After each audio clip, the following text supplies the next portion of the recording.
Depreciation का point देखो, फिर कार का जो डेप्रिसिएशन है ये कब होता है? अच्छा, डेप्रिसिएशन का पॉइंट कब हमारे को यूज़ में आएगा? अब होता क्या है ना, कभी कभी हमारे एम्प्लॉयर जो होते हैं एम्प्लॉय को कुछ ना कुछ सेल करते हैं, तो उसका डेप्रिसिएशन कैसे कैलकुलेट होता है? अगर एम्प्लॉयर ने कार दी है तो WDV पे डेप्रिसिएशन कैलकुलेट होएगा, रेट होगा 20%। लैपटॉप एंड कंप्यूटर दिया है तो WDV पे 50%। फर्नीचर, फ्रिज एक्सेट्रा दिया है तो SLM पे 10%। एसर्ट use for more than 10 year, एसर्ट जो कि 10 ईयर से ज़्यादा यूज़ करा गया है तो वो नील हो जाएगा। Income tax for calculating depreciation we do not see कि क्या मंथ पास हो गए हैं, हम देखते हैं कि कितने 31 मार्च पास हो गए हैं। जितने 31 मार्च पास होते जाएंगे हम उतने बार इंटरेस्ट लगाते जाएंगे।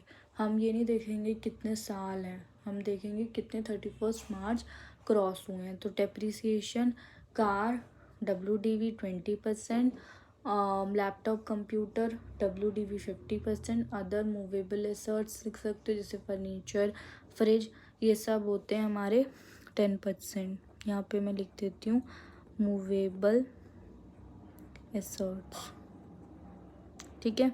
सारे DA जो होते हैं वो सैलरी शीट में आते हैं, चाहे वो DA फॉर्मिंग हो, DNS अलाउंस हो, DP हो। फुल्ली टैक्सेबल अलाउंस आपको मैंने बता ही दिए कौन कौन से होते हैं। DNS allowance, city compensatory allowance, medical allowance, tiffin allowance, planning allowance, non practising allowance. फिर मैंने आपको बताया जैसे रनिंग अलाउंस में फ्लाइट अलाउंस भी आ सकता है, जैसे पायलट है तो रनिंग अलाउंस के लिए क्या हो जाएगा, flight allowance.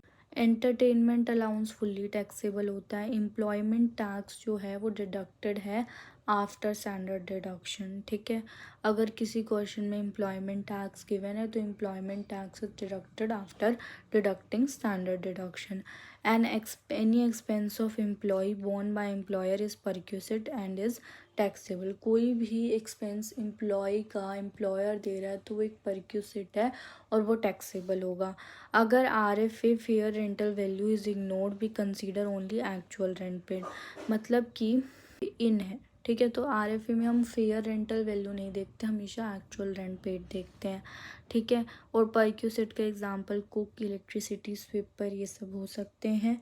Entertainment allowance ₹5,000 exempt होता है गवर्नमेंट एम्प्लॉयज़ के लिए। इसकी और भी कंडीशंस हैं वो मैं आपको बताऊंगी जब थ्योरी पढ़ाऊंगी, अभी प्रैक्टिकल में बस इतना याद रखो। Entertainment allowance is exempt ₹500 for government. पहले हम पूरा ये लेते हैं और उसके बाद लास्ट में स्टैंडर्ड डिडक्शन के बाद 5,000 माइनस